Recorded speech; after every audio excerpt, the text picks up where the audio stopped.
there cannot be anything discussed. But also, there cannot be anything decided and agreed about NATO and Europe without NATO and Europe. And this is exactly what we are going to discuss today. So what can we do more? Very concrete things. To put pressure on Russia much more. I do hope that Ursula von der Leyen will share today the legal papers about how can we use the Russian frozen assets. Because this is a leverage that Europe has. No one else can use them. And the principle that aggressor must pay is there. And I do hope that this legal paper will be put on the table today and Europe can decide. Because if Europe wants to be recognized in this process, where we design actually the European security architecture, we must make decisions. It's not only about the sanctions. We prepare the next sanction package. But this is about Russian frozen assets. And we need to give the guarantee for Ukraine that funds will be there. And our taxpayers will not pay more, but Russia will pay more. So this is now the most important thing. The second thing is about how can we support Ukraine more. And today we're going to discuss as well the PURL mechanism. Estonia, together with the Nordic Baltic states, decided to participate in PURL mechanism as well with 500 million euros worth military support to Ukraine. It must continue. All the others should as well to put more support in. But also we must move forward with the security guarantees to Ukraine. If the just and lasting peace coming, if there will be momentum of the ceasefire, which actually Ukraine is asking, and Putin can actually offer it very quickly if he wants to have it, though we must give Ukraine security guarantees which are working, which are not just written on the paper. So, of course, Estonian position is clear that Ukraine position and future will be in NATO, but probably it doesn't happen right now. Though we must decide as a coalition of the willing, together with US, to give the security guarantees, what means that Europe must put the skin in the game. It means the boots in the ground, if there is need for that. Estonian government already in March this year decided that if there is a need, and this with the formation of the coalition of the willing security guarantees, boots on the ground, we will participate. Even we are the neighboring country and a small country to Russia, and we are the front line of the east to NATO. But we must understand that if we can keep the peace in Ukraine, then we are securing Europe as well. And of course, as I mentioned before, Russia will remain the long-term threat. We're going to decide and discuss today as well about what NATO can do more. As you know, we have lots of different hybrid attacks. We have lots of different actions which Russia is organizing in Europe. Estonia was under heavy violation of the airspace in 19th of September this year. And we have called as well 2 NATO missions. One is Eastern Sentry and the second is the Baltic Sentry. And we need to increase as well the capabilities on the eastern flank. The latest news, not only from the Baltic states and Poland, but also in the middle of Europe, they are really deeply concerning because Russia is pushing more and using the secret services and attacking our people, our assets. So this is not a joke anymore. Russia is an aggressive country and NATO must be prepared for that as well. So thank you very much. Should this preemptive measure be ready to go at war against Europe if necessary? What do you make of such comments? I think that Putin is deeply concerned if he won't be successful to push Ukraine back and having this kind of deal that Ukraine be under the restrictions and heavy pressure. And the other way around, if we're going to use the Russian frozen assets, if we are putting more pressure on Russia about the sanctions, as well, the European Union is preparing the tariffs about all the import from Belarus and also Russia. So we have lots of leverages to push Putin. So he's using these typical tactics to play with our fears. But worst thing, Europe never attacks Russia. We will never do it. NATO never attacks nobody. So this is just playing with our minds and putting you as well, asking the question from me. But I think that we don't need to take it seriously. Minister, how would you comment on corruption scandals in Ukraine? Any kind of corruption is a bad thing. As you know, Estonia is on the top in the world about anti-corruption positions. But good thing is that Ukraine institutions actually dealing with that. Everything is public, and as well President Zelensky has made very tough decisions about these persons who are connected to that. But let's see what is behind that. Minister, how can you make sure that the US is seriously taking European interests into account in the peace negotiations?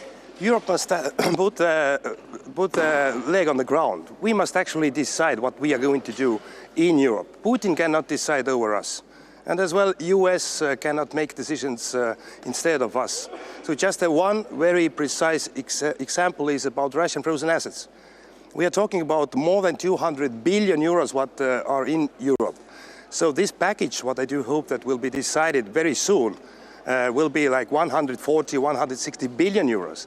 And this is something that Europe actually putting itself around the table to negotiate what kind of deal will be in the future. And this is the leverage what Europe has. And this is a huge money which will fund Ukraine for a long period and giving as well, and will give as well a very clear support to Ukraine to decide itself what to do. So we cannot put Ukraine the weaker position because they are victims actually. So Europe has many things to do. Okay. Are we all just kidding ourselves with these negotiations? I mean, every time Witkoff goes to Moscow, we act like Putin can be convinced to all of a sudden give more peace. Isn't this naive and even illusory to some point? It's not naive, this is reality. But I said before as well that Putin is not changing his goals. We must focus on these actions, what can bring this, that Putin should change his goals. Now Putin is putting conditions on the table and we would like somehow to discuss about this. No, we must put more pressure on Russia. We know how to do it. There is a plan. There is a plan for that. We have sanctions, we have frozen assets, we have support to Ukraine. Ukrainians are fighting. Actually, Putin would like to carry the narrative that he's winning the war. But please, all of you, follow what is really happening on the battlefield. There is no strategic breakthrough. There is no any kind of strategic success. But he's just putting this on the table and everybody is very deeply concerned that we need to now make a deal. You know, Estonia never will recognize the change with military power of their territories. So as US never recognized the Soviet occupation in the Baltic states. So we have lots of leverages. We need to support Ukraine, but you're right. We don't know exactly what is happening in Moscow and during these negotiations. Let's hear our Ukraine friends. Why Ukraine now joins the NATO? Can you tell us? Because whoever would like to join the NATO, they must have a free will to do it, but then we need a consensus. And it's pretty obvious that we have no consensus amongst the NATO members. Okay, thank you. Some others coming. Thank you.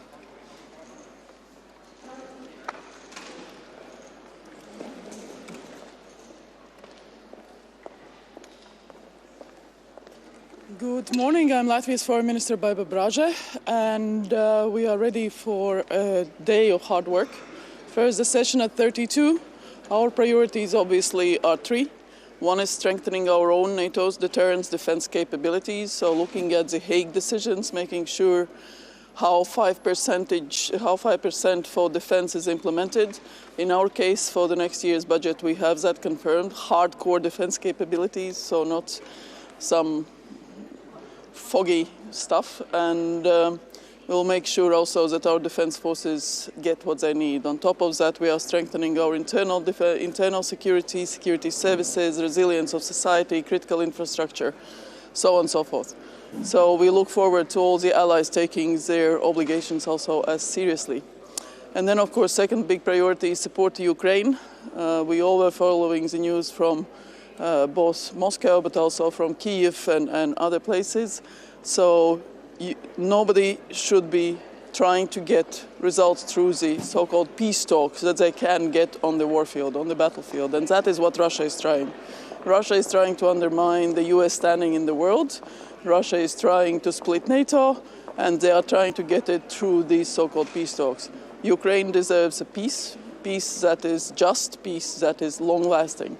So we stand by Ukraine. We will continue supporting Ukraine. We provide about 1% of GDP, if not more, for Ukraine's assistance. So we'll continue doing that. And third big priority is constraining Russia, because our problem is Russia. It's not Ukraine. For NATO, we have defined Russia as the most serious threat for allied security and Euro-Atlantic security. That means that we have to take measures to weaken Russia. Weaken economy, making sure that sanctions work, making sure our deterrence is strong, and Russia doesn't get either money or technology for its battlefield. Overall, it's working, this approach. It takes time, but we are seeing it has effect on Russian economy. Should allies take preventive measures? Sorry. Should allies take preemptive measures to combat the kind of hybrid attacks we're seeing from Russia?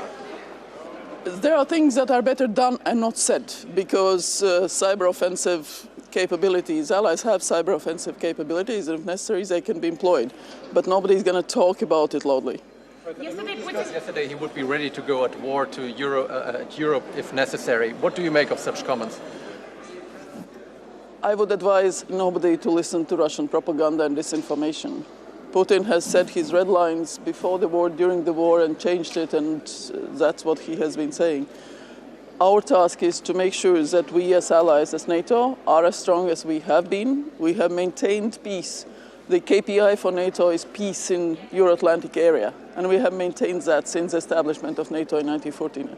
So that is our task, and that's what we will be doing. Today is the first time in 22 years that a U.S. Secretary of State is not at this meeting. The last time was Colin Powell in 2003. What message does this send from the Americans that Marco Rubio is not here today? We have all spoken and met Marco Rubio quite a number of times since he entered the post. So he obviously is very busy with peace talks and with all the other events. Let's not forget he's also National Security Advisor and doing other things. So we will have Christoph Landau here, and we look to a constructive engagement with him. Minister, what are NATO's red lines in the peace negotiations? Can you name some? NATO is not a party to peace negotiations. It's between Russia and Ukraine. And of course, it's facilitated by the US, and we welcome President Trump's efforts to achieve this peace. So, Minister, do you trust the US in this negotiation? Do you once trust again, the US? Yes, I trust the US. There were rumors that Witkoff would might stop by in Brussels today. I cannot comment on rumors. I'm sorry. Should you have a greater role, though? These talks seem to be between... Comment on corruption cases in Ukraine. That shows that Ukraine does have independent anti-corruption agencies, that it's working, and President Zelensky has made a very strong, decisive move to distance himself from all types of rumors. So we welcome this. Unlike in some other countries, it's working. It's working. It's a democracy with strong institutions. I thank you.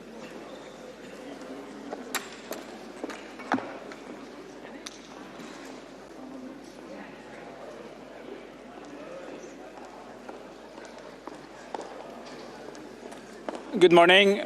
Europe's destiny is on the line. We all want this war to end, and we welcome peace efforts. But it's imperative that the outcome is a just and lasting peace for Ukraine. This is about the future of Ukraine, but it's also about the future of Europe. We will not accept any new Yaltas. We need to remember the broader picture of European security architecture, also after this war, because every war ends, but after every war, there is a post-war era that tends to last much longer than the war, and that will be shaped not only after, but also in the final stages of this war. That's why Ukraine needs to stay strong, and we, the allies in the largest and most successful military alliance in the history, needs to stay firm, and we need to stay committed, and we need to stay united behind the efforts to ensure that the ensuing peace will be lasting and fair, just for the Ukrainians. And for that reason, Norway today will announce an additional $500 million for Pearl programs, distributed in two packages, one together with Germany and Poland, and one together with Germany and the Netherlands, because this is really a moment to ramp up support for Ukraine. They need to be able to negotiate from a position of strength, And it's also important that we already now remember that when this war eventually ends, Ukraine needs to be capable and able to defend itself against any return of hostilities. And this is a shared commitment, and this will be the key purpose of today's conversations in the NAC meeting, but of course also in the meeting with Ukraine in the NATO-Ukraine Council. I would also add that we appreciate that there is now a good development in NATO on discussions around Arctic security. All the 7 Arctic states in NATO are working closely on developing better concepts and better practices for defending the high north. And I remind you that 7 out of 8 Arctic nations are in NATO. The 8th is, of course, Russia. So this is part of the broader game. We also all strive to live up to the commitments we came out of the Hague meeting with, and I think this will also be an essential part of our conversation today at the NAC.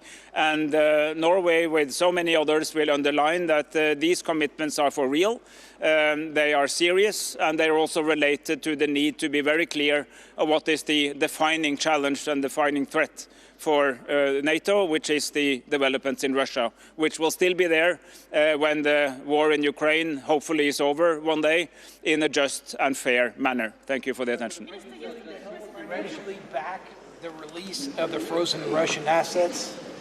So this is a conversation that is ongoing in the European Union. We follow that closely, but we will see what the EU concludes with, and then we will take it from there. We have no other comments at this time. Yesterday, President Putin was threatening Europe with war again. What is the reason behind these statements now, and what do you think of that? Well, if you want Putin's reasoning, you need to ask him. NATO doesn't want war with anybody, but we have been prepared for 76 years.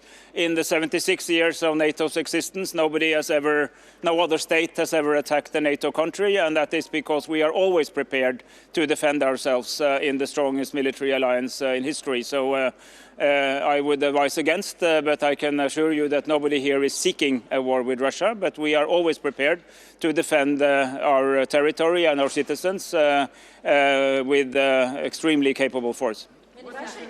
Yesterday, involvement of European side during these negotiations. How important is for you and for your country? It's absolutely imperative. This is a war in Europe, as we keep saying. Nothing about Ukraine without Ukraine, but nothing about Europe without Europe, because this war happens in our continent. It's the first interstate war for 80 years on our own continent, and the outcome of this war will shape the new post-war era of Europe will be the post-Ukraine war era, and of course Europe has to be part in defining that. One last question. But how sure are you that the US is taking European interests into account seriously? Well, this is exactly why we are here in NATO with the United States, with our allies, to make sure that we stand committed, firm and united, because this is in our shared transatlantic interest. It's in the interest of us Europeans, and it's in the interest of our North American friends, Canada and the United States, to stay united in a world that is increasingly challenging. This is a continuous conversation, but I'm optimistic that this meeting will contribute in a good direction. Thank you. Yeah.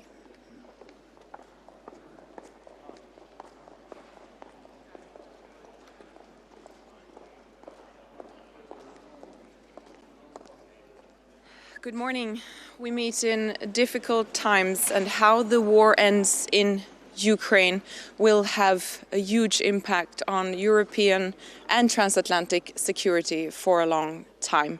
Now, I appreciate all efforts to reach a just and lasting peace, but in the meantime, we need to step up on our own military investments, and Sweden is planning to reach 3.5% already in 2030, and step up on support to Ukraine.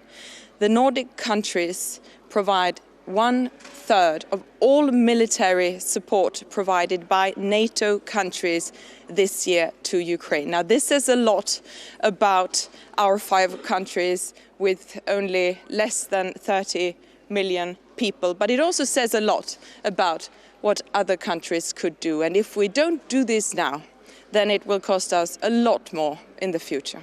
Thank you. Putin yesterday reaction on peace talks, they made statement, some Putin, Ushakov, that they have good conversation, but even without go deeper in this proposal, peace proposal. Well, until I see anything different, then I'm going to continue to draw the conclusion that Russia does not want peace, and that is why we need to stick to the two-point plan, increase the support to Ukraine and increase the pressure on Russia. And we need to hit them where it hurts most, and that is the oil and gas revenues. Be ready to go at war against Europe. What do you, if necessary, what do you make of such comments?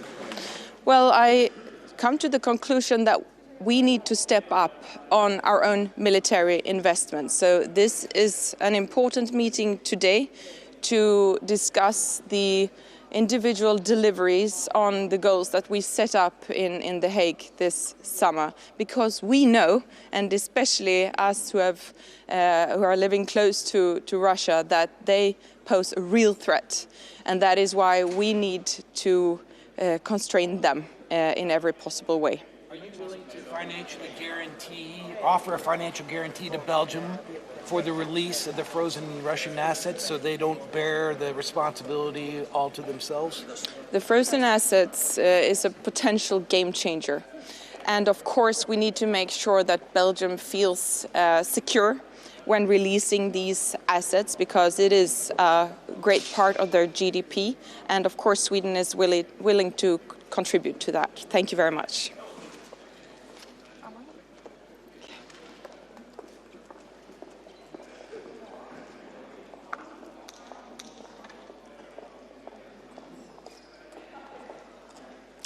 Good morning. Finland supports all efforts towards a constructive, lasting and a just peace for Ukraine. And also we are here to bolster the transatlantic alliance, which has never been stronger. We are living in the summit of last summer in The Hague. And obviously a major discussion point today will also be the peace talks. Now, there can't be a lasting and sustainable peace if the evil persists. On the very contrary, we have to make sure that the good guys are able to build a sovereign country based on liberty, on freedom, on transparency, and full democracy, which the Ukrainian people deserve. And we are here to support them. Does these negotiations even make sense, because Russia refuses all of compromises right now? So far, we haven't seen any concessions from the side of the aggressor, which is Russia. And I think the best confidence-building measure would be to start with a full ceasefire. And if not with a full ceasefire, then with a ceasefire on energy infrastructure, which would make sure that there are no deliberate civilian casualties, which has been, unfortunately, the playbook of Russia so far. Minister, there's no unanimity for NATO membership in NATO, here in NATO. So why should this option not be ruled out if there's no unanimity anyway? For what? For Ukraine membership in NATO. Yeah. Well, I look forward to a future where Ukraine is a full member in NATO. It might not happen tomorrow. It would anyway not happen tomorrow, but someday it has to be possible, and I'm sure it's in the full interest of the entire alliance. Yesterday, Putin was threatening to go at war against Europe if necessary. What do you make of such comments?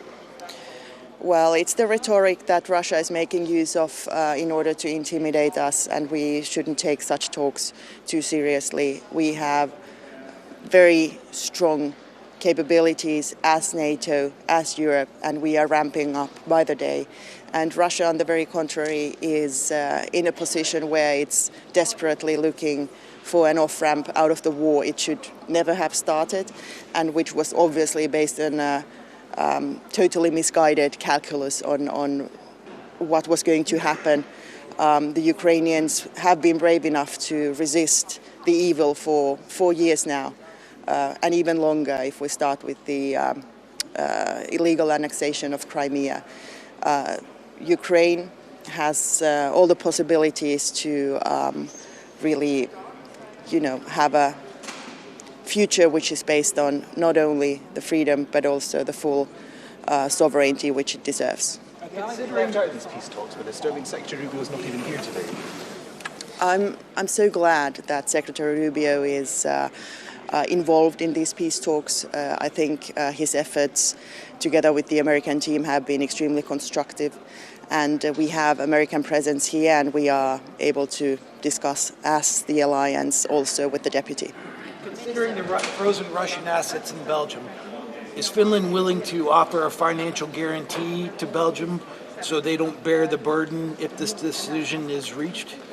It's very important that we find a solution to making use of the frozen assets for the victim of this war, and at the end of the day for the victory of humanity.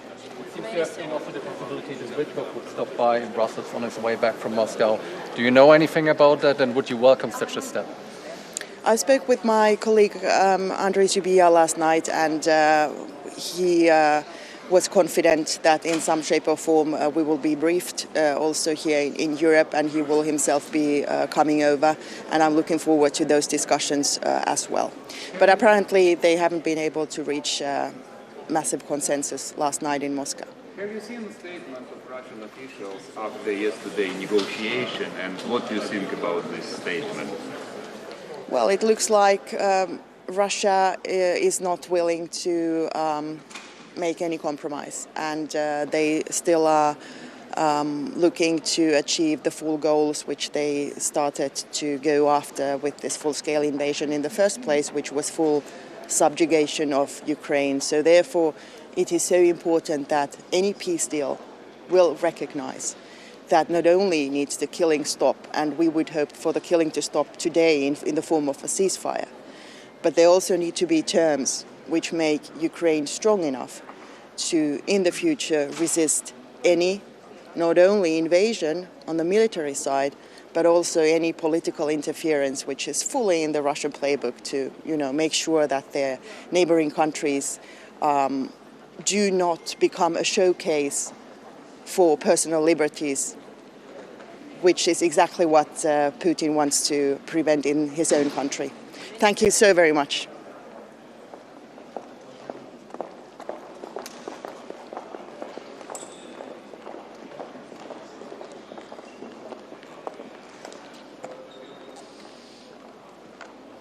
Good morning. We have come here today on behalf of Romania with a very clear mandate to increase the security of our citizens, but also to contribute to an increased security of the entire allied territory. Romania is a key provider of deterrence and defense on the eastern flank. We have recently, again, just proved our core strategic role with the Dacian Fall 2025 exercises that involve more than 5,000 troops from Romania, France, United States and allied countries, and more than 1,200 military equipments. It has also been a good exercise to test the military mobility across the continent and find ways to improve it. That is also going to be a conversation for today. We're also in a moment where Bucharest has hosted the Future Technology perspective of NATO with the NATO Industry Forum that we hosted in Bucharest. And that is also a key message we have for today as well, which is we need to keep pace in terms of innovation and in terms of new technology. Romania initiated alongside other 10 allied partners a key conversation in preparation of today and an ongoing conversation on the role that NATO has in terms of preventing and countering hybrid threats, something that we see happening at an increased pace and where we see the role of NATO as being stronger in terms of how we connect with each other, how we share our lessons, and how we prepare to analyze, prevent, and combat such threats. I'm sorry. Our key objectives today concern air defense and especially ways to increase our capacity to make sure we protect our space from drone incursions. For Romania, a very important component is the maritime security, and we're going to have a meeting today, Romania, Turkey and Bulgaria, to discuss about the Black Sea security. And of course, as I mentioned before, the military mobility is extremely important for us, and we're going to join the conversation with Italy and the Western Balkans on the Balkans corridor and ways to improve the military mobility from the Black Sea to the Adriatic and the other way around. Thank you. And absolutely the most important part, which is our key objective, to contribute and make sure we have a peace at the border. We are supporting Ukraine in this, its territorial sovereignty and integrity, because our key objective, especially as we are among the friendly neighbors, the one with the longest border to the war, directly interested in the security guarantees and in the peace negotiations. Something that is very important is that we need an accord of peace, not just for the present, but especially for it to be sustainable in the future. And our main objective is to be alongside the partner that wants peace, and that currently is definitely on the side of Ukraine. But this being said, the effort that has been done by European partners, especially by the United States more intensely in the last weeks and days, it is extremely important, and we're looking with hope at the next steps ahead. About the result of yesterday's negotiation in Moscow, are you satisfied what you have heard from Russian side? Do you think they really want to go to peace? Well, we're almost 4 years into a three-day war, so what we can say from this period of time is that when we look at Russia, we need to look at their actions rather than their words. But it is obviously very important that the discussion took place. It is obviously very important that the United States has taken on this key leadership role going forward. But in terms of Russia, we need to make sure we look at their actions. Unfortunately, in the last days, we have seen actually attacks against children, against civilians. So we need to see at what they do, not just what they say. I'm sorry, can you... How should allies like yourselves combat the likes of the hybrid attacks we've seen from Russia? Well, in our case, for example, what we want to make sure is here in the NATO format, and also we're having this conversation at the EU level, is to have a better coordination among us, to recognize hybrid threats as an actual risk into the Allied territory and treat it as such. And then it depends. If you look at for example, the air balloons that have entered our airspace here, you need better deterrence in terms of how you monitor that. But also, for example, at the EU level, we believe sanctions, and this is something that's going to happen for Belarus, for example, because of their hybrid incursions into the Allied space, then that we believe also it is a key mechanism. But the nature of hybrid is that it is complex and diverse. So here we think we need a better coordination among us as allies, NATO to step up its role in that, and also in terms of actual investments in what you need in comparison with other defense spending, for example. It's a very low investment versus the return on investment that you have with deterrence and defense. How vital is it for your country to involve in the negotiations? I mean, Russia, Ukraine, and yes, Europe is displeased. And the second question, how would you comment on corruption cases in Ukraine? On the negotiation part, we are involved in the coalition of the willing format, but also tomorrow I'm going to fly from here to Vienna, where we're going to have a trilateral meeting with the ministers of foreign affairs of Ukraine and Moldova. We call it the Odessa Triangle. We have had these meetings in Cernăuți as well to discuss among the three ministers exactly how do we see for our region, for the border, but also the security of Moldova going forward. And that's an element we always address in negotiations, but we also always address in terms of security guarantees going forward. Something that's also very important, where Romania has an important role and we want to continue contributing, is the security at the Black Sea. This is absolutely essential, not just in terms of NATO, but also in terms of the capacity we have together to keep the Black Sea safe for the commercial routes, for example, something that we have seen as being essential even from the beginning of this war of aggression, in terms of allowing, for example, for the cereals to have their export path that was needed for the economic survival of Ukraine as well. How important is it that Russian frozen assets are finally being used?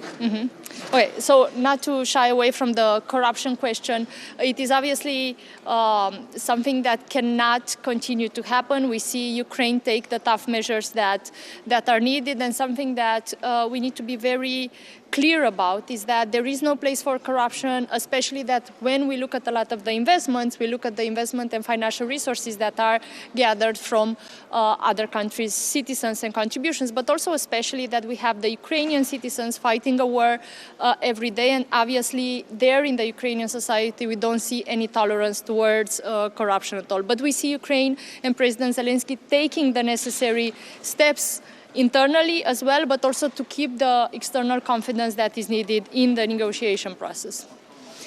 Can you repeat the question, please? Frozen assets, how important is it that they are finally being used, and that it might be announced today how the legal framework looks like?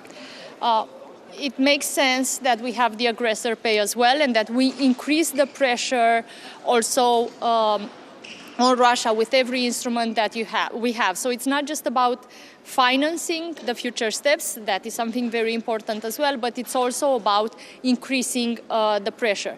And here, obviously, when we speak about the frozen assets, we need to speak also about a shared responsibility among the countries that want to contribute in terms of guarantees.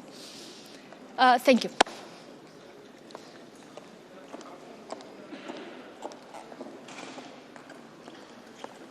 Morning, everyone.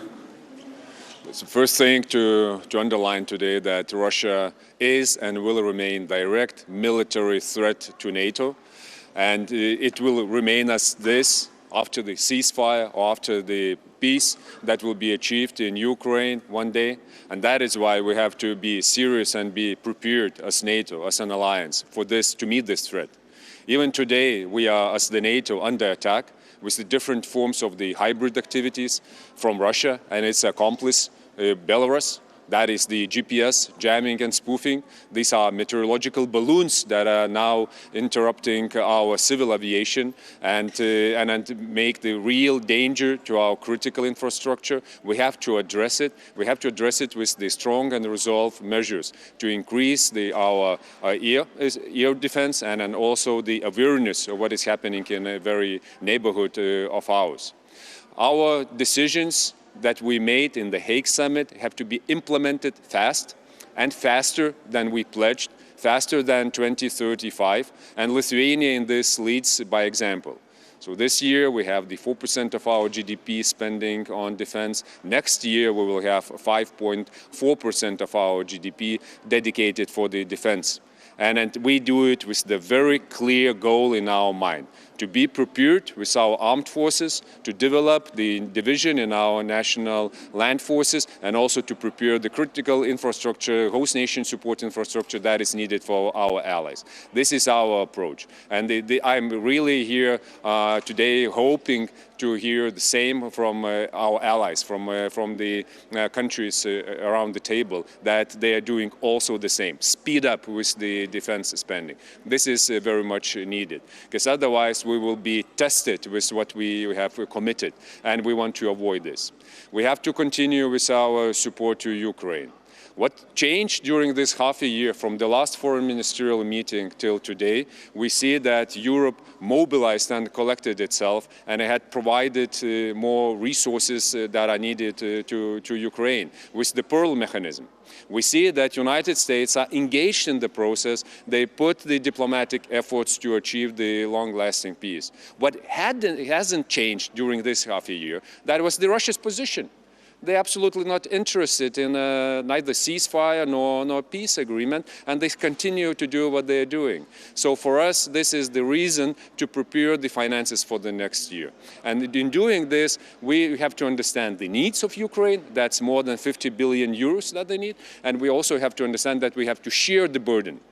We cannot proceed like it is right now on the shoulders of Nordic Baltic countries, Germany, Poland, some of the others. We have to share it across the alliance. And that will be my message today to allies. We have to get serious with the planning, and we cannot leave Ukraine where they are right now. And, yeah, please. Doesn't going negotiation talks even make sense just because Russia continued to refuse all of the compromises, all of the proposals? So what's next? We have to do what we are doing right now. Prepare ourselves and provide support to Ukraine. And we have to plan for the multi-years to come, as Lithuania did. We committed for 10 years. 0.25% for 10 years of our GDP will be provided for security and defense needs of Ukraine. If all the European nations will do this, that will be enough for Ukraine's defense efforts. So this is the formula that we are suggesting and proposing.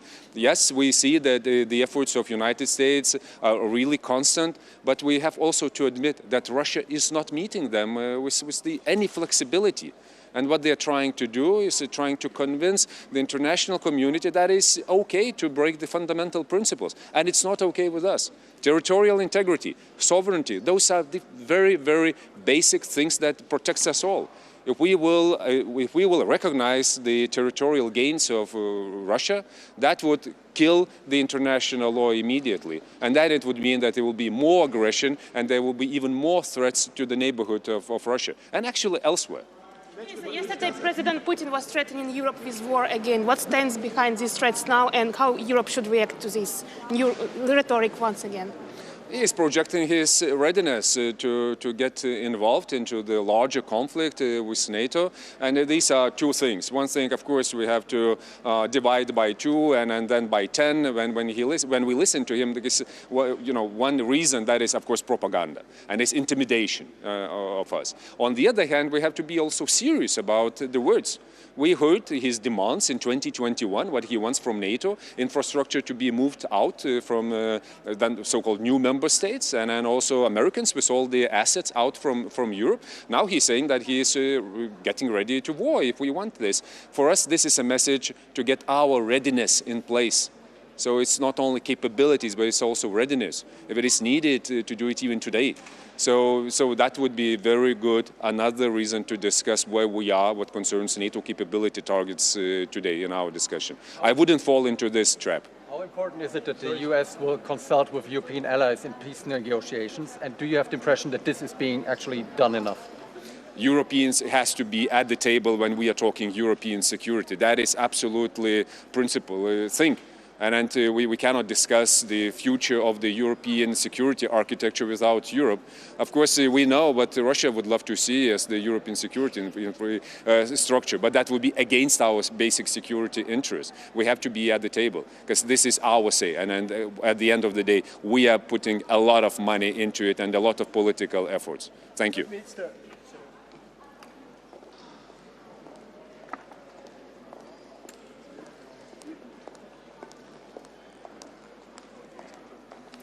Good morning, everyone. NATO is at the heart of UK's security, and that is why I'm here today as part of our partnership abroad that makes us stronger at home. And here alongside foreign ministers from across NATO to affirm our strong support for the people of Ukraine and for the process to secure a just and lasting peace for Ukraine, with security for Europe and security for NATO as well. We have seen in recent days President Trump and the US pursue a just and lasting peace for Ukraine and for the Ukrainian people, and for President Zelensky to pursue their willingness for a ceasefire and for a just and lasting peace for Ukraine. But instead, what we have seen is President Putin simply seek to escalate war, and we've seen over the weekend the continuing strikes, the heavy strikes that have led to power being switched off for hundreds of thousands of people. And that is why today I'm announcing the UK's additional £10 million to support energy infrastructure repairs in Ukraine, because whilst President Putin is seeking to switch the lights off and plunge Ukraine into darkness, we will continue to work to switch the lights back on. And we will continue to show our support for the Ukrainian people, for the sovereignty of Ukraine, and for a just and lasting peace, with the security of Europe and the security of NATO at its heart. Thank you. From Kosovo, I would like to take one answer for you. I'm Ibn Hari Sufi from TV1. We have 2 years from the attack on Bainska, and at the same time 1 year from the Iber-Lepans. What is your answer for this? And what is your message to Vučić? Because the Milan Radicic is not arrested, he's still now free in the Belgrade. So the talks that we will have today, the discussions we'll have today, are all very clear that we've seen 2 presidents are seeking peace, President Trump and President Zelensky. But so far all we have seen from President Putin is an attempt to escalate war. And that is why President Putin should end the bluster and the bloodshed and be ready to come to the table and to support a just and lasting peace for Ukraine and for the security of Europe and the security of NATO. Thank you very much. Thank you.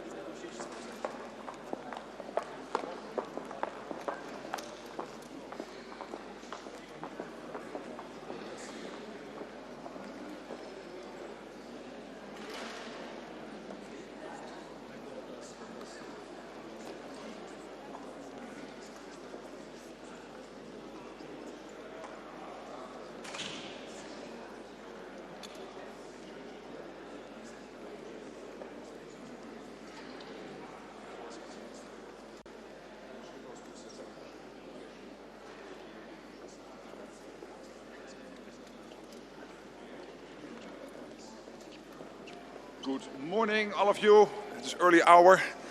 Looking forward today to host the foreign ministers of NATO. Of course, we'll be discussing the historic The Hague summit and to make sure that we implement all the decisions when it comes to someone's phone is ringing. And so to discuss the implementation of that summit, particularly when it comes to defense spending, ramping up to 5% on a credible path. Defense industrial production, we have to do much more. We are doing better, but still a lot to be done. And of course, keeping Ukraine as strong as possible in the fight today, but also to be in the strongest possible position when peace talks really start to happen in a way where this could lead to a result. And then we will also have the NATO-Ukraine Council later today, the lunch, with Andriy Sybiha, the Foreign Minister, and Kaja Kallas, the EU High Representative there, discussing, again, Ukraine. How do we make sure that Ukraine stays as strong as possible? The peace talks are ongoing. That's good, but at the same time we have to make sure that whilst they take place, and we are not sure when they will end, that Ukraine is in the strongest possible position to keep the fight going, to fight back against the Russians, but also in the strongest possible position when peace talks really get to a point where they sit at the table. Having said that, I'm open to a few questions, and then of course we'll see each other later at a full presser after the foreign ministers meeting. Who wants to start?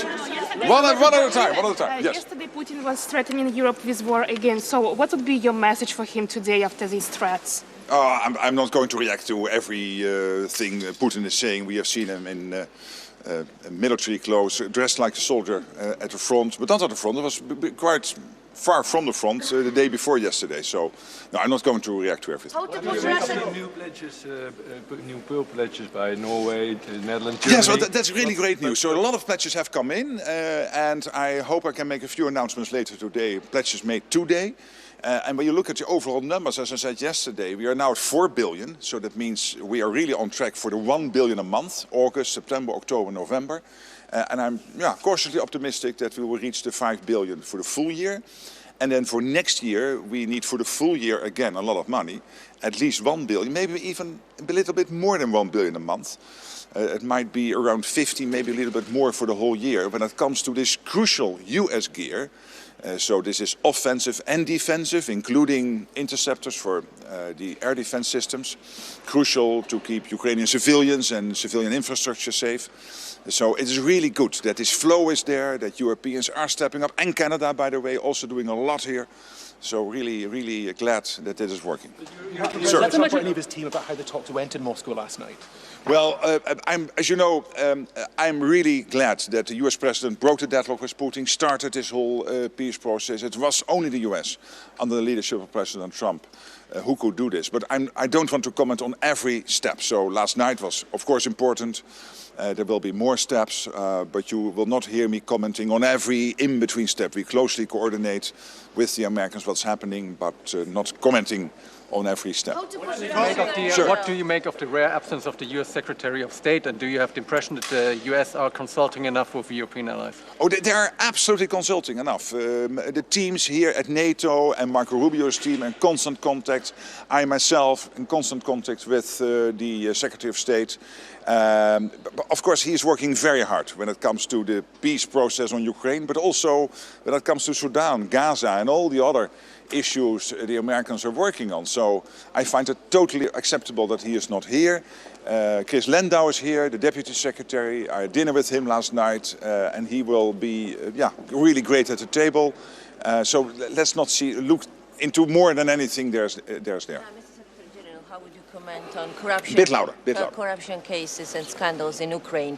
Kaja Kallas this week said that trust is important, even important during war times, but nothing should taint the European way of Ukraine. So what is your position about it? No, I mean, I commented before that, of course, when corruption takes place, that it is important, and these corruption cases emerge, that the Ukrainians deal with it. And they are dealing with it. I think the Ukrainian president is taking all the necessary steps to root out corruption.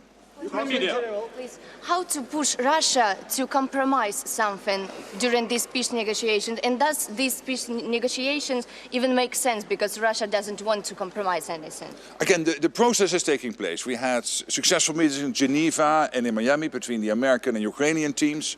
Last night there was the meeting in Moscow. Again, I'm not going to comment on every step on the way. It's important that the peace process is there. Hopefully it will lead to results. And if it takes too long or it is not leading to results, the best way to put pressure on the Russians is by doing two things. One is making sure that the Russians understand that the weapon flow into Ukraine will keep on going. That's exactly what's happening today. Thanks to the US, thanks to the Europeans, US sending its crucial gear to Ukraine, paid for by Canada and European allies, but also Europe and Canada doing a lot bilaterally. And secondly, making sure that the economic sanctions bite, that they are effective. That's also exactly what is happening. The US and Europe working in conjunction to have the maximum impact through sanctions on the Russian economy. That's the best way to change Putin's calculus. And in the meantime, of course, we hope that this will end sooner than later, because as the President of the United States has said, the meat grinder has got to stop, and I agree fully with him. Final question then. Talking about financing and supporting Ukraine, how important are the Russian frozen assets in context to keep this weapon flow you were talking about going? Yeah, but what's important is that the weapon flow and all the other support keeps on flowing, including the Danish-Lithuanian initiative of investing in the defense industrial base in Ukraine, including the Czech ammunition initiative, including all the bilateral support going into Ukraine. I commend what the Irish have announced yesterday, so I think this is all important. Of course, Ireland not in NATO, but still supporting Ukraine. Of course, the way to fund it is a debate, and I'm not going into that because this is really up to the EU, and I know the European Union is working hard at solving that issue. So thank you so much, and we'll meet again after all the meetings. Thanks.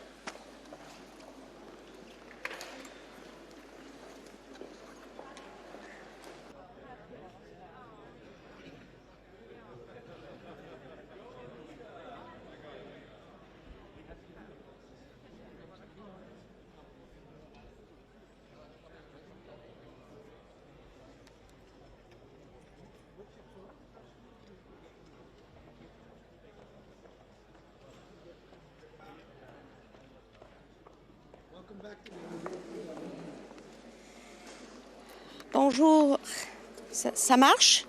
Ça marche? Bonjour tout le monde.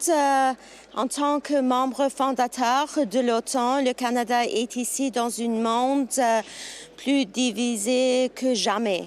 Donc, je voudrais d'être ici avec mes homologues pour discuter notre défense collective, aussi les menaces dans l'Arctique et le travail que nous devons faire ensemble pour l'Ukraine et le monde aussi.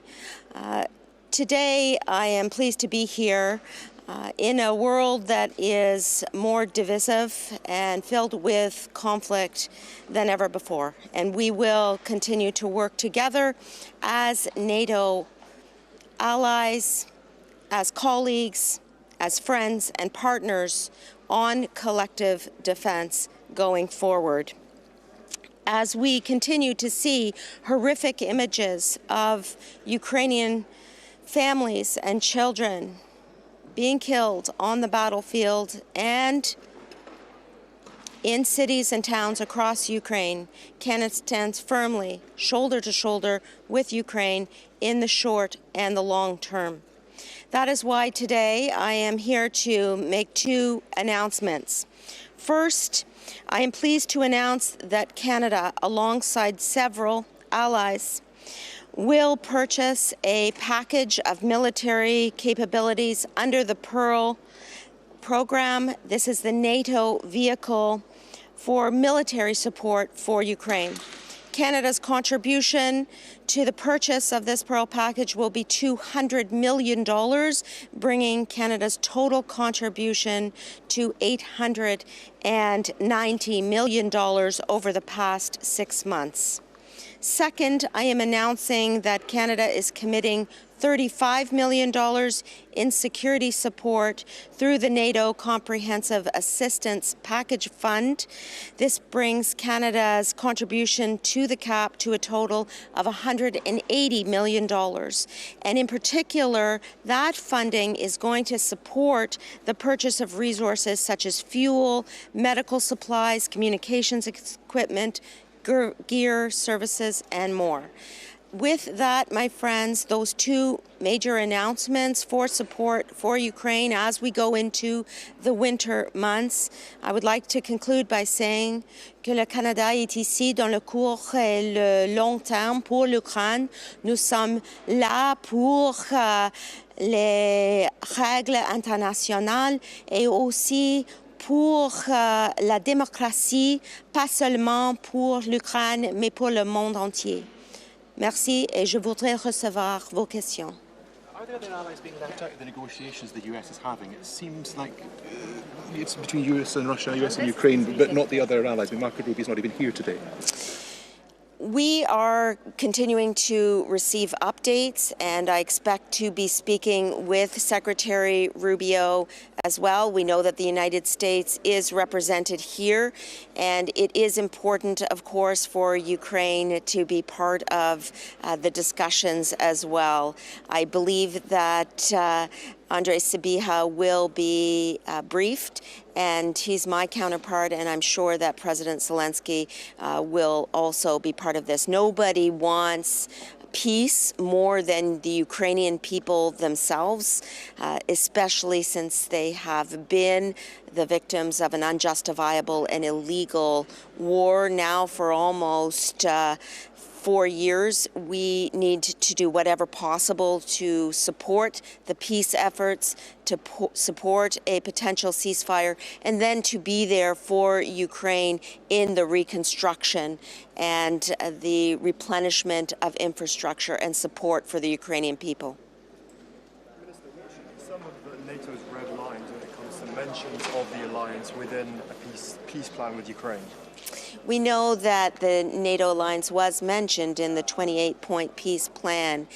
The key there is to ensure that conversations about NATO membership rest with NATO itself. And in particular, Canada has long supported the open accession process for NATO membership, and we continue to support Ukraine's path towards that end through the NATO process, of course. And so we very much welcome that conversation, but it is a conversation for NATO and NATO members to have within the NATO process. Merci beaucoup, mes amis.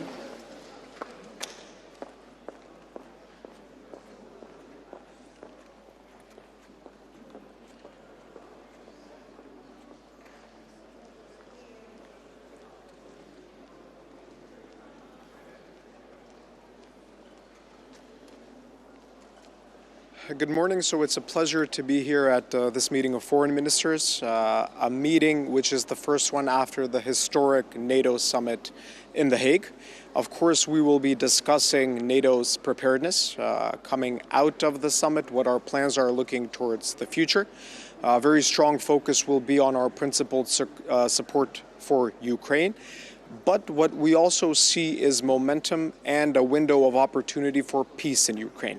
The Trump administration, Secretary Marco Rubio, President Trump, his entire team have put a very strong commitment on finding peace. We see, I will reiterate once again, that there is a clear window of opportunity for finding such a peaceful solution. And of course, we will stand behind our support for this existing momentum. On the sidelines, we will also have a very important discussion on Corridor 8, which is a key political security corridor.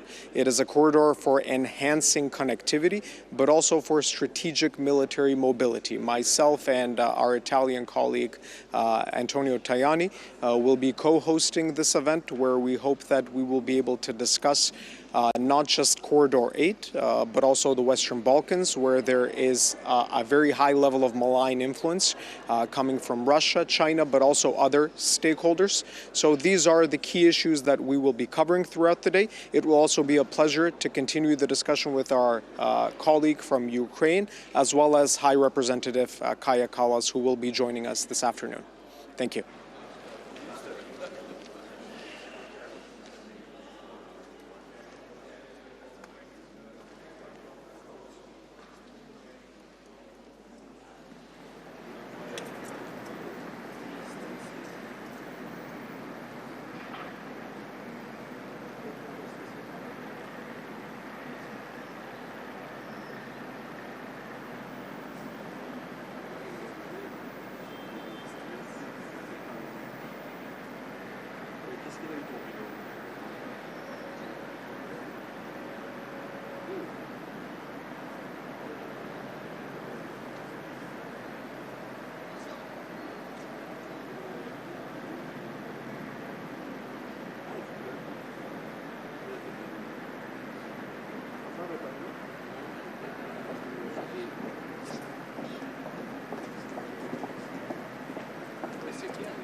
Good morning. It's good to be here. The first meeting of foreign ministers after the summit we held in The Hague. I'm honored now to be here as the Dutch foreign minister in this new capacity, and at a crucial point in time, of course, with the ongoing talks in Moscow, the need to ramp up our support to Ukraine, which we will do. We will announce an extra Pearl package of 250 million euros today, but also necessary to continue our journey towards a 5% defense spending. So good to be here.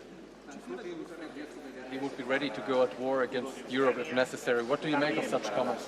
Well, horrible comments, of course. Let's hope that doesn't materialize, but let's take this as a serious warning that increasing our defense spending is not something we do for show. It's necessary in the neighborhood that we are in here in Europe. Minister, how you want to make sure that the US is taking Europe's interests into account? Well, I think they do. And I think that what we've seen over the past 2 weeks is a testimony of that. We started out with a 28-point plan. And now, after consultations with Europeans, with Ukraine, this plan has altered. And that what has been put before Putin is a totally different plan, taking into account the European and Ukrainian interests. Some of the hybrid attacks we've been seeing from Russia. Do you think you should be taking preemptive action against these? Well, what we should do is make sure that we are resilient against these kind of attacks. We will see more of them, I'm afraid. This is a sign of our times. This is the way Russia operates. So whether it's sabotaging train tracks, whether it's sending drones in, disinformation, we will see all kinds of these hybrid attacks. The best way to prevent these is to be immune to them by having a great defense, by having great awareness amongst our population, being resilient to Russian disinformation, and reacting quickly once they do something, so we deter from future attacks. Why What security guarantees will stop Putin from attacking Ukraine in case of any peace deal? And what should be a contribution of both Europe and the US? Well, with any deal we make with Putin, it's good to trust, but it's much better to verify. So we need a strong Ukraine. We need an independent Ukraine that has a strong armed forces able to defend itself and deter any future attacks, but also solid guarantees from allies, the US, but also European allies. Concerning the frozen Russian assets in Belgium, is the Netherlands willing to give Belgium some sort of financial backing for these funds to be released? Well, we're willing. I mean, these funds are really, really important. We need to support the Ukrainian economy. Otherwise, they will have a very tough time next year. These assets are crucial, and we understand the Belgian concerns, and we are willing to at least make sure that they are not alone in this, should this go sour, and should there be any financial consequences. So, yes. Why is the absence of your Secretary of State not a clear sign that the United States are caring less about European allies? Well, there's a lot going on in the world at the moment. I mean, we discussed the peace talks in Moscow. We have a peace plan for Gaza that requires a lot of attention in order to move to the next phase. There are tensions in the Caribbean around Venezuela. So I understand that Secretary Rubio at the moment is needed in Washington more than he is needed here at the Foreign Ministers meeting. That the frozen Russian assets won't be used by the US and Russia like it was deemed in the first 28-point plan?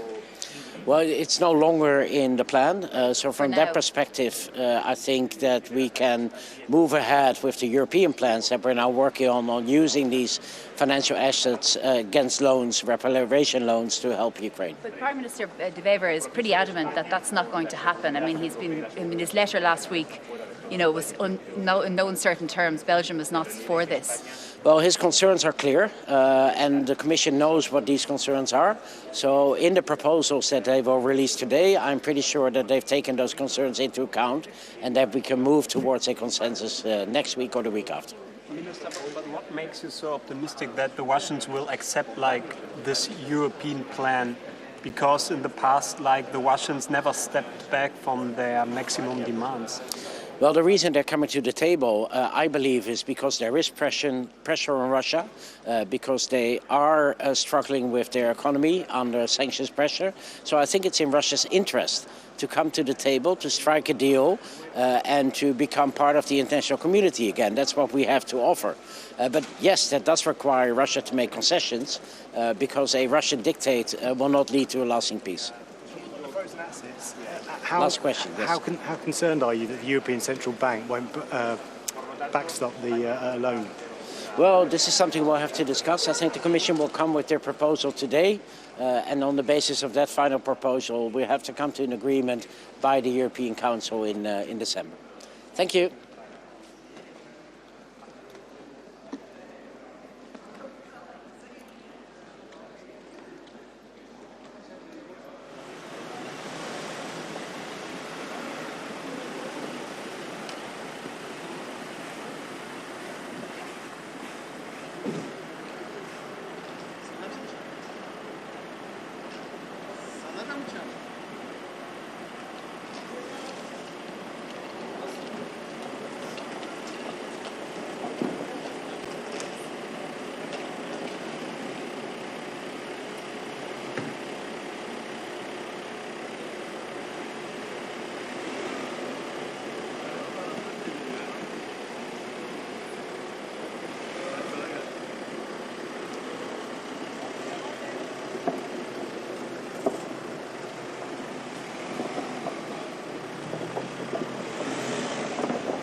su libertad.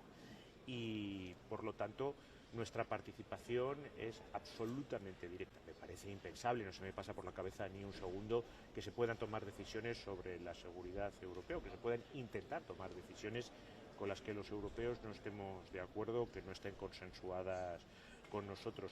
Este es un momento decisivo para Ucrania, pero también son horas y días decisivos para Europa. Yo hace mucho tiempo que lo digo, Europa tiene que dar un salto en su soberanía, y un salto en su soberanía pasa por dos vectores principales: avanzar definitivamente en remover los últimos obstáculos al mercado interior para que dé toda su potencialidad, y al mismo tiempo también que nuestra seguridad esté cada vez más en nuestras manos, una integración de nuestras industrias de defensa, avanzar claramente también hacia un embrión de ejército europeo. Todo eso son ideas que nosotros venimos defendiendo desde hace mucho, pero que en estos momentos son un gran imperativo, porque también hay riesgos para la seguridad europeas que son mayores que los que se producían hace unos años, y los europeos tenemos unos valores muy claros, unos valores de paz, de tolerancia, So, good morning. Address Ukraine's financial needs. There should be no mistake. Belgium fully supports this. There is no place for any doubt. But there are different options to do so. We have repeatedly said that we consider the option of the reparations loan the worst of all, as it is risky. It has never been done before. Everyone can see how difficult it has been for months to find a robust solution to the proposed option. This explains why we keep on pleading for an alternative, namely the EU borrowing the amounts needed on the markets. It is a well-known, a robust and a well-established option with predictable parameters. The reparation loans scheme entails consequential economic, financial and legal risks. The letter of my Prime Minister outlined again clearly our concerns. In short, the necessary guarantees for Euroclear, full mutualization of the risks, and go beyond Euroclear and Belgium. These are legitimate and reasonable concerns. Our door has always remained open and still is. However, we have the frustrating feeling of not having been heard. Our concerns are being downplayed. The text the Commission will table today do not address our concerns in a satisfactory manner. It is not acceptable to use the money and leave us alone facing the risks. The proposed reparations loan is clearly not a preferred choice. Indeed, even member states wish to go in that direction. We demand that the risks Belgium is facing as a result of this scheme are fully covered. This is no unreasonable request. This is simply fairness. Any member state would ask for the same in our situation. We are not seeking to antagonize our partners or Ukraine. We are simply seeking to avoid potentially disastrous consequences for a member state that is being asked to show solidarity without being offered the same solidarity in return. I thank you. Yes, we've seen it. It's why it's unsatisfactory.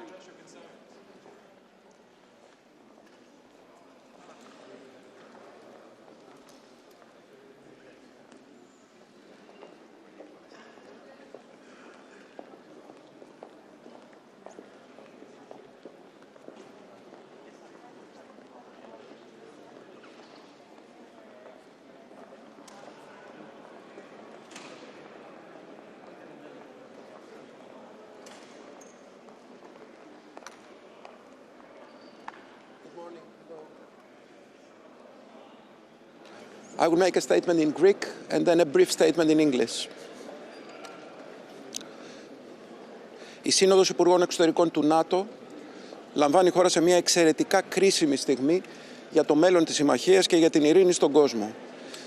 Θα πρέπει να διατηρήσουμε την ενότητα της συμμαχίας, τη συνοχή της συμμαχίας, να μετρήσουμε τις δυνάμεις εκείνες που θα μας οδηγήσουν σε πολύ πιο ενισχυμένες αμυντικές δυνατότητες, χωρίς να διαταράξουμε τη συνοχή της άμυνάς μας. Η Υπουργική Σύνοδος λαμβάνει χώρα εν μέσω των συζητήσεων για την Ουκρανία.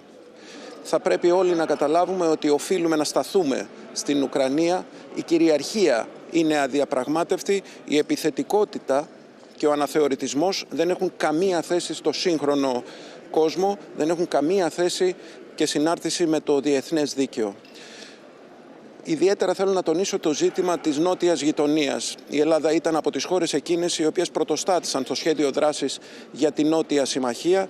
Είμαστε σε μια πολύ ευαίσθητη περιοχή. Η Βόρεια Αφρική, η Μέση Ανατολή, η ζώνη του Σαχέλ αποτελούν εξαιρετικά κρίσιμες περιοχές για την ειρήνη και την ευημερία στην περιοχή. Θα πρέπει να εξαντλήσουμε κάθε δυνατότητα έτσι ώστε να μπορέσουμε να εξασφαλίσουμε την ηρεμία στην περιοχή.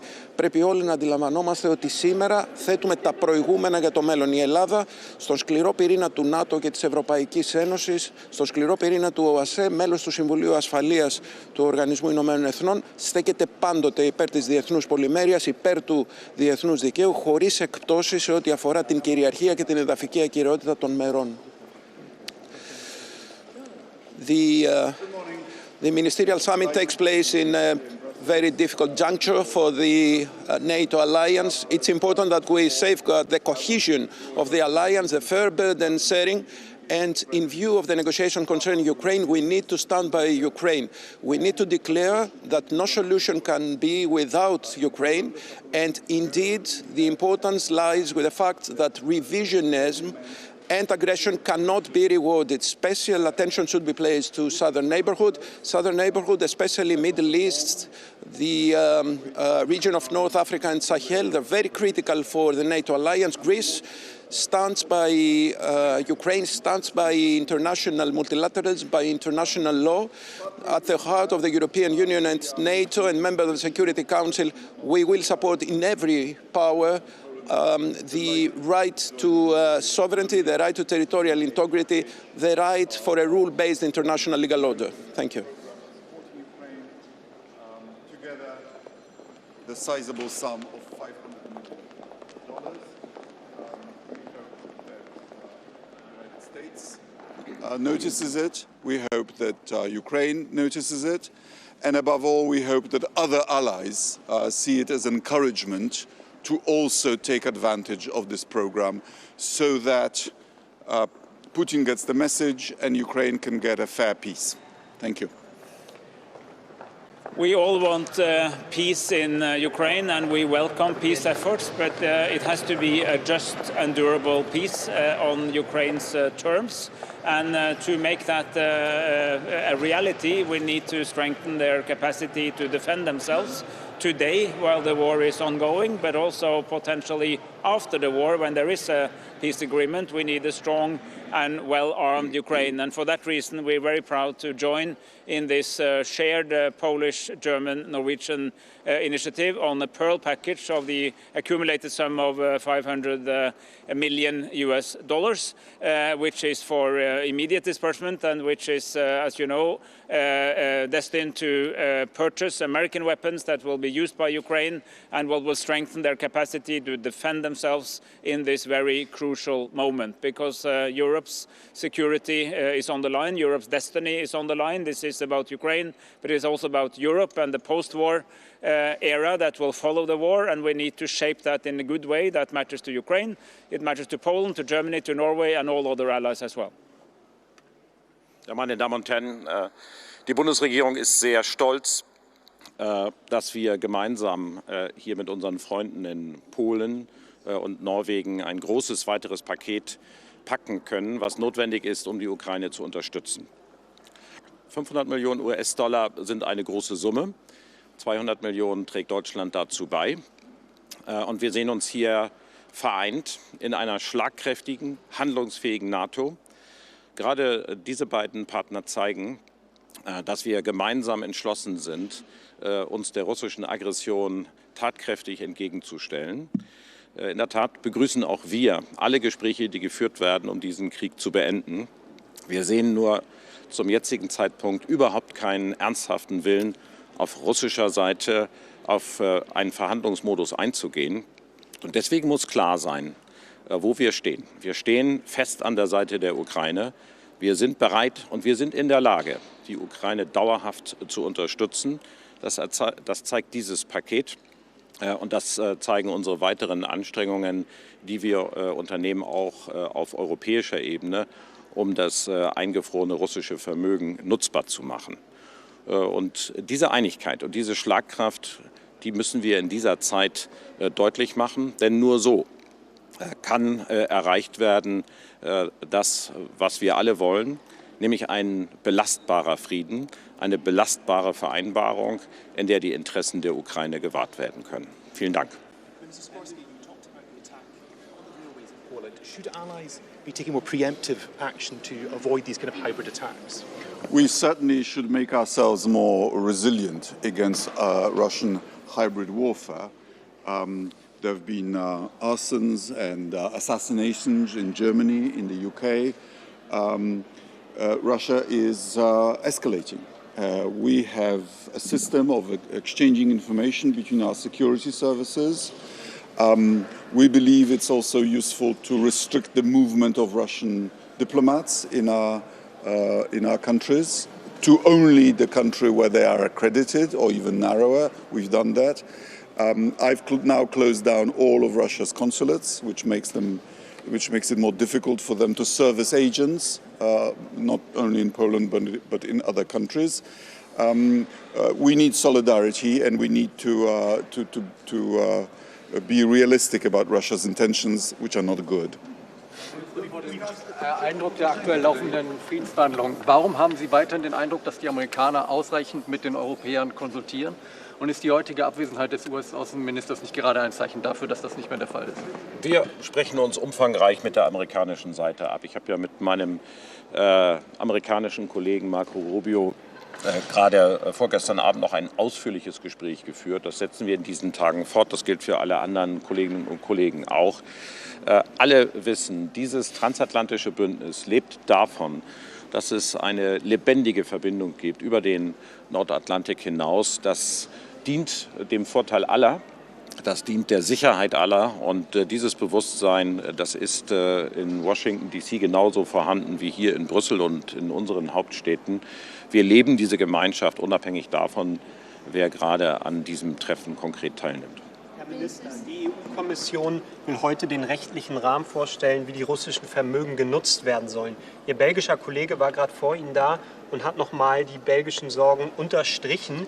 Wie wollen Sie den Belgiern ihre Sorgen nehmen, und würde Deutschland die Belgier finanziell oder das ganze Vorhaben finanziell mit absichern? Und wie wichtig wäre es jetzt, dass endlich die Frozen Assets genutzt werden? Die Bundesregierung arbeitet darauf hin, dass wir im Europäischen Rat einen entsprechenden Beschluss fassen können, dass wir die eingefrorenen russischen Vermögenswerte nutzbar machen können. Das muss auf einer sicheren Rechtsgrundlage geschehen. Daran arbeitet die Kommission und wird die Vorschläge jetzt präsentieren. Wir unterstützen das, und wir nehmen die belgischen Sorgen selbstverständlich ernst. Sie sind berechtigt, aber das Thema ist lösbar. Dann lösbar, wenn wir gemeinsam bereitstehen, Verantwortung zu übernehmen. Deutschland ist dazu bereit und ermutigt alle Mitgliedstaaten, das ebenso zu tun. Ich bin sehr zuversichtlich, dass am Ende der Vorschlag des Bundeskanzlers sich durchsetzen wird. Thanks. Okay. Thank you. Thank you.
так мне интересно рассказать.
Mr. Rasmussen.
Morning.